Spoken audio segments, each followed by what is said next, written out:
Hello, Kate. We are good to go. Okay, well, we're going to let our chair. Thank you. Does anyone mind if I just stay here and I will stand in case we have some speakers that might come up to the podium? I'm Toija Cinque and I am chairing this session. And as we have precedents, I'm going to stick very closely to time 15 for presentations. Thank you to our speakers. And then I will have some comments and discussants will be invited to share their views, ask questions, and then question and answer at the end of that time. So I would like to welcome Katherine speaking the first paper, Defining Conspiratorial Publics, and the discussants, Lydia Carl, and myself, no conflict of interest. Thank you. Thanks, Katherine. Good morning, everyone, or good afternoon, as the case may be in Melbourne. My name is Kate FitzGerald, and my apologies. Let me show my slides. So my name is Kate FitzGerald. I'm from the Queensland University of Technology, and this morning I'm going to be taking you through our chapter, Defining Conspiratorial Publics, a cross-platform analysis of Maui PSYOPs. Before I begin in earnest, however, I would like to acknowledge the traditional owners of the land from which I'm presenting and on which this research was conducted. We acknowledge the Turrbal and Yugara people as the First Nations owners of the lands on which QUT now stands. We recognise that these lands have always been places of teaching, research and learning, and that sovereignty was never ceded. Firstly, I'd like to introduce myself briefly and the authors that I collaborated with on this paper. So, like I said, my name is Kate. I'm a PhD candidate within the Digital Media Research Centre at QUT. In my research, I look at the enduring appeal and traction of conspiracy theories online and participatory conspiracy theorizing practices, with a particular focus on QAnon. Tim Graham, one of my co-authors, is an associate professor within the School of Communication at QUT. His research combines computational methods with social theory to study online networks and platforms, with a particular interest in online bots, misinformation, and disinformation. Dan Whelan-Shamy is also a PhD candidate within the Digital Media Research Centre, and his work looks at analysing the impact that large language models are having on writing and authorship. And finally, Robert Fleet is a data scientist in the Digital Observatory at QUT and a PhD candidate at the Australian National University. He works with AI, large language models, and social media data. So prior to discussing the conceptual framework that we're going to be introducing in this chapter, I just wanted to ground our discussion by defining what we mean by conspiracy theories. So the most used definition in literature is the one proposed on the slide from Sunstein and Vermeulen. The authors assert that a conspiracy theory is an effort to explain some event or practice by reference to the machinations of powerful people who attempt to conceal their role, at least until their aims are accomplished. We see further definitions from Douglas and colleagues, along with older literature from Zonas and Joseph, and these share the common theme of multiple actors conducting activities in secret for personal gain. We often ask ourselves as researchers and members of the general public why people seek out conspiracy theories when it seems so obvious, for want of a better word, that these are incorrect. But I think it's really important just to highlight before we start this discussion, the intrinsic need that people do have to understand cause and effect and how it helps to reduce anxiety, particularly in the case of a crisis. So in our chapter's case study, which looks at the Maui fires that occurred in August of this year, we see people engaging in sense-making activities and spreading misinformation, partially in a way to restore a sense of control and reduce fear during an emergency, though there's obviously elements of disinformation and intentional conspiratorial practices as well. Before presenting our conceptual framework of conspiratorial publics, I did want to touch on the existing literature regarding the various types of publics that already exist. So, for example, we have ad hoc publics, and these have largely been explored by our colleagues at QUT, Axel Bruns and Jean Burgess. And basically, ad hoc publics refer to communities that form spontaneously around a specific hashtag. So these publics are characterized by the deliberate usage of specific hashtags to share emerging information and breaking news, particularly around crisis events, natural disasters, electoral proceedings. So there's also issue publics as well, and these involve online users that come together to discuss a shared interest. This can be prompted by global developments or events, but these groups do differ from ad hoc publics in that there's a level of excitement and sustained interest over time, and there's an emotional component involved in issue publics. So, for example, an issue public within the field of political psychology would be single issue voters. So, for example, gun rights or abortion rights activists would be members of issue publics. So, with that being said, it's with this context that we propose a preliminary definition for conspiratorial publics. So, we assert that conspiratorial publics are networks of individuals who collectively work to promote and sustain conspiracy theory narratives on social media, and they rely on a stream of new events as resources to evidence and evolve their shared beliefs. A prominent example of a conspiratorial public that you may be familiar with is QAnon. So, QAnon basically asserts that a cabal of satanic and cannibalistic political elites are conspiring against Donald Trump during his term as president. Uh, QAnon was born on the anonymous message board 4chan, and believers draw from a corpus of almost 5,000 posts that were made between October 2017 and December 2020. So this is a data set of cryptic messages, and they're constantly being reinterpreted and revisited in light of global developments and new information. So logically, this conspiratorial narrative should have ended when Donald Trump was not re-elected president in 2020, but the reinterpretation of old posts and the injection of new information allows this conspiratorial public to sustain itself and even grow. QAnon is just one example of a conspiratorial public that that places blame for global events on a shadowy cabal of elite figures. This is a common trope that connects conspiracy theories across contexts and time.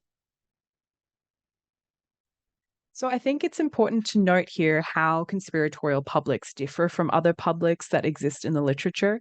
So we assert that conspiratorial publics differ from ad hoc and issue publics in that they're always in a ready state of presence. So they don't form in response to a specific event. They're not temporal based, but they're always existing at a low level across social media platforms.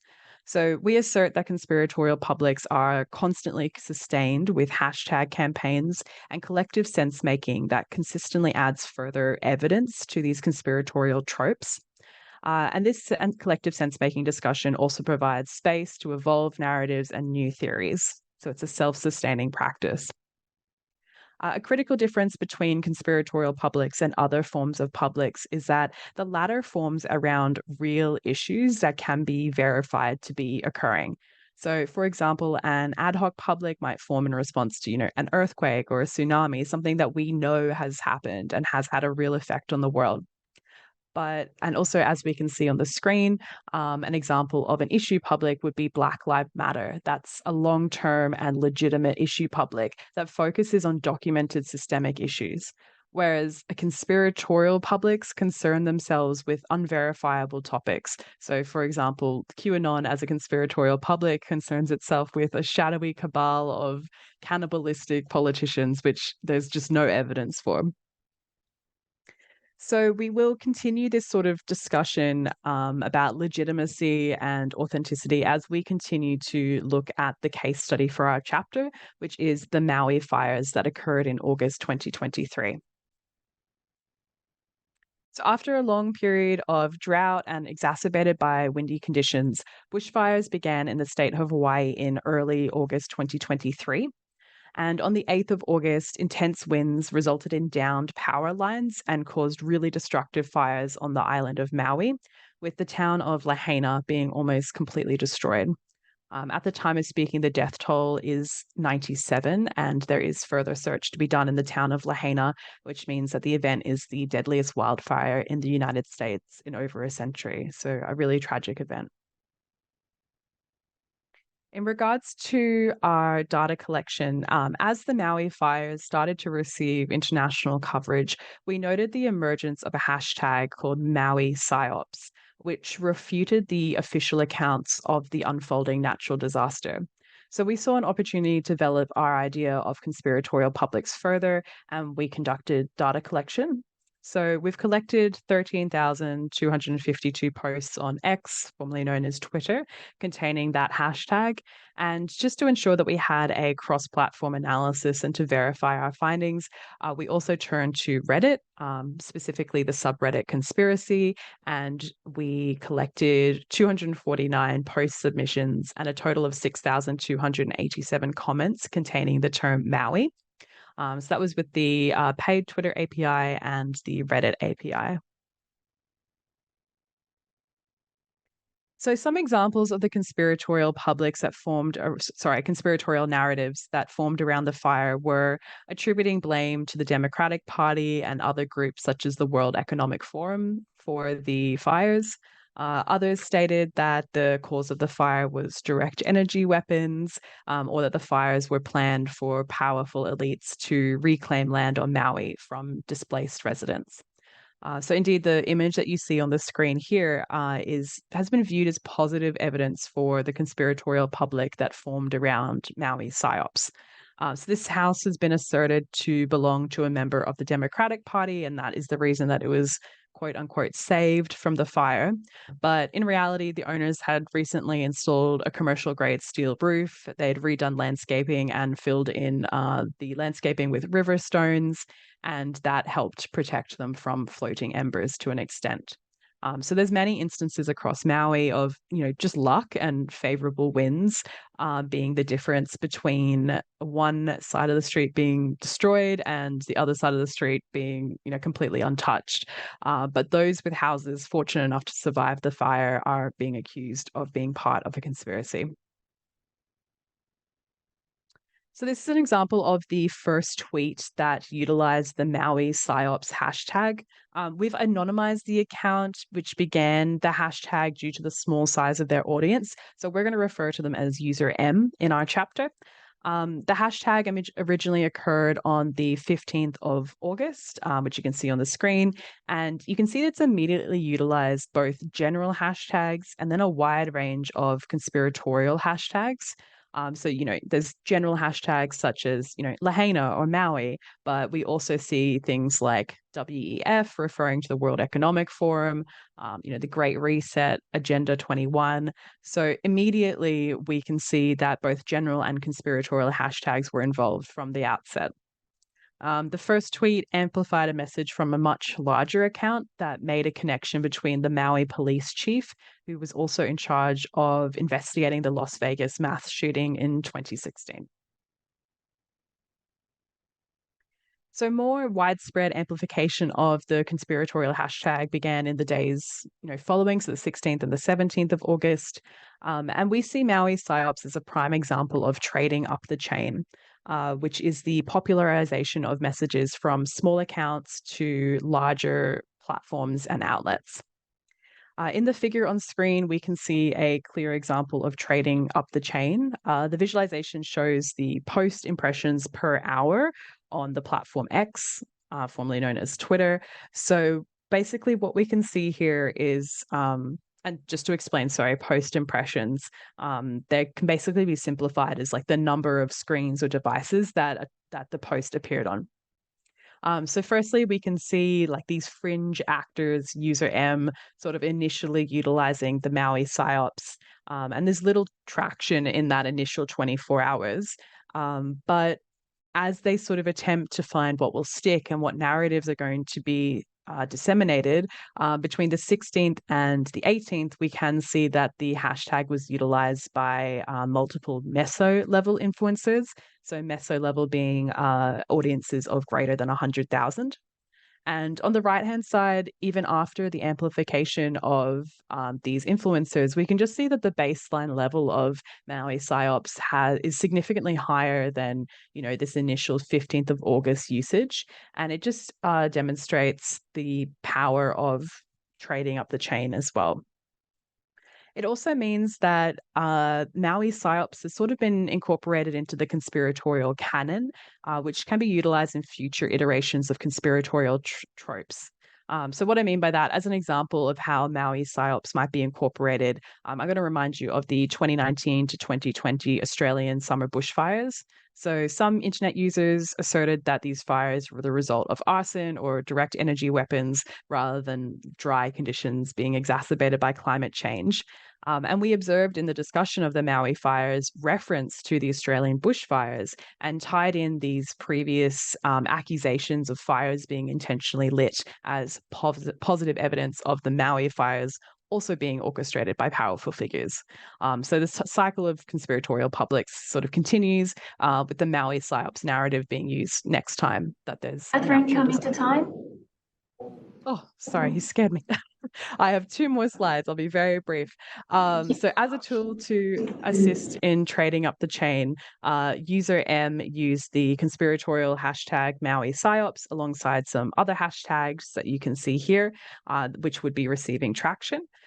So these hashtags that were utilized with the Maui psyops, we can see on the screen, some of them are more general. So for example, Hawaii, Maui fire, Hawaii fires, but others that also stand out are things like DEW for direct energy weapons and World Economic Forum, along with some other conspiratorial hashtags that we see there with the Great Reset.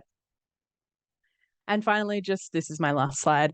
In the full draft of our paper, our proposed methodology is that we're going to support the analysis we've done so far with the introduction of a novel methodology. So we're going to be using keyword-assisted methods to assemble seeded LDA models and assign likely topics to each piece of text. And these are going to be plotted over time. And by implementing this methodology, we're going to be able to track the development of conspiratorial publics in a quantitative manner and their practices of connecting existing conspiratorial tropes to new events. So thus far in the preliminary draft, we've just looked at X data and we will be incorporating our Reddit data. And I think it's also important for us to acknowledge that our definition of conspiratorial public so far is very Western-centric and it exists within the Anglosphere. And we are attempting to provide further examples of conspiratorial publics outside of these settings. Thank you very much for your time. I appreciate your patience and look forward to your questions. Thank you. Katherine, very well to time. So thank you very much. It's a certainly timely paper that fills a gap in the literature, and bringing in the nomenclature of conspiratorial publics is interesting to look at communication theories, for example, and integrating these various elements of publics versus others, issue publics, new conspiracism, for example, and participatory disinformation, popular expertise, for example. It's a holistic approach and it looks to offer a more nuanced understanding of how the conspiracy theories can thrive in these digital spaces. It's terrific, as I read your paper, the draft, to see and read your focus on social political grounds. So shifting a focus from event-specific analysis to looking at this broader social political context to give a more comprehensive understanding of the origin and growth of some of these theories. I certainly feel in my reading the approach can help with an understanding of systematic issues that lead to a proliferation of these issues. I've got some comments, if I may, and as always, they're meant gently. And what I would make a comment on in terms of the literature review, especially looking at the Maui fires and the use of the hashtag, is the digital methodology is certainly a good one to analyse data from platforms such as X and Reddit. It, in this context, gives a relevant and modern approach to understanding the online phenomena. However, I'm wondering, with regard to the methodology, and it's certainly a thoughtful approach to a real-world event, could the scope be broadened, ensuring that methodological transparency is there, and addressing the potential ethical concerns with larger accounts. So, for example, focusing solely on the Maori fires might limit applicability of the theory. It's such a bespoke example. Could a broader range of case studies provide more comprehensive validation for approach, perhaps? And where you state that you're going to de-identify a user, I'm wondering if in the screenshot that you shared that this is just for the draft, and whether the screenshot from Chuck Calesto is actually your user X, because in the screenshot their handle is there. No. Yes, so that was intentional, as he does have a larger meso level audience, so there isn't the presumed level of publicness. There's a presumed level of publicness amongst him. Okay, so here's my other thinking around an ethical framework. Has ethics for the project been sought in the first instance? I understand that data collection has been underway, and of course we want to limit any unintended consequences of for someone reading an article or finding out that this person has spoken about an issue, and what's the capacity for them themselves to be tracked by someone else through copy and paste. So while, for example, a user account, Unhealthy Truth, it might just be using their handle, it's easy enough to copy and paste text to find out what they say, and a troll could potentially target them. So this is the nuance of social network analysis that comes to the fore, is that we're mapping conspiracies, but it can also point the finger to where they are. And so there is a discussion within digital methodologies about this is a terrific tool that we can use, but we could be mindful of what unintended consequences could come in the process of collecting the data and pointing to what people are saying. I wanted to, and I'm sure, I know that you're unpacking this, and as I understand and saw the presentation today, you've got a good working definition of conspiratorial publics versus publics broadly.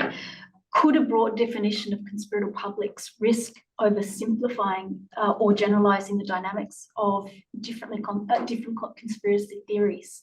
So perhaps not all conspiracies might fit neatly into the framework, especially those that are unique or localised characteristics, for example. So here, conspiratorial theories could be misconstrued, with themselves then getting stigmatised, inadvertently labelled. Might be something just I'm not sure if that's helpful, but might be something to think of. So thematising some of the feedback would be just around the ethical considerations, definition of conspiratorial publics, and is there a risk of confirmation bias at all in the digital methods to analyse and define these conspiratorial theories is a question there that I'd offer as feedback. So these are some of the points that I want to bring up as a discussant, and I'm also going to invite Ihsan to offer his thoughts and commentary as well. And we can, of course, share these with you, Katherine. Thank you. Those are really helpful comments. Thank you, Tara. Thank you, Kate. Lydia normally would be here. She had a morning program with the government in the CBD, but then they changed the time, so she is now having the meeting, and she sent her apologies. So unfortunately, I couldn't read your paper. I wasn't prepared. I just listened to you and just quickly skimmed your paper. If I say funny things, please feel free to laugh. I wouldn't be offended. My one question was that I was wondering, how did you collect the tweets? Then I saw that you used an API, and I'm wondering if one can still use it after what Elon Musk has been doing it with it. That's just a technical question anyway. You talked about Web of Conspiratorial Canon, and I haven't heard of this before, and that's my ignorance, of course.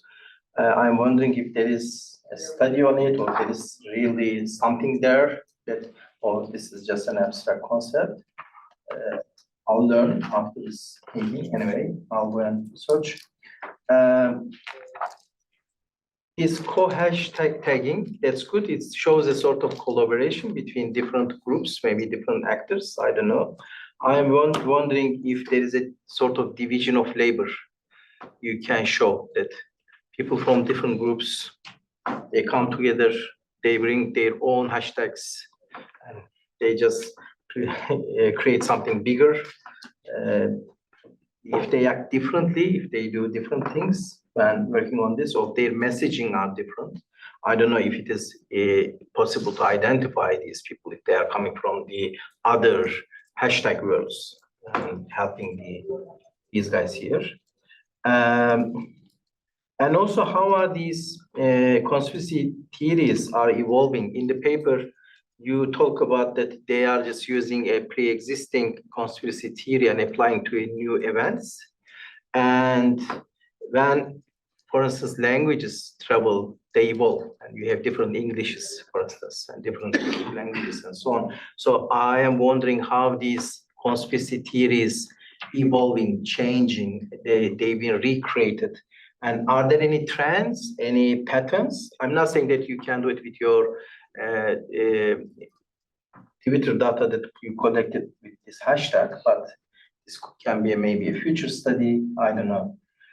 And also, if these conspiracy theories are becoming more complexified, any foreign influence elements in it, Chinese guys, are they there? Russian, I mean, are there elements, can you see the fingerprints, digital fingerprints of other influences in these operations? That could be useful. I'm not saying that you should do it in this chapter, of course, it's up to you, but, and also our usual suspects, bots, trolls, and AIs, are they there? I'm wondering.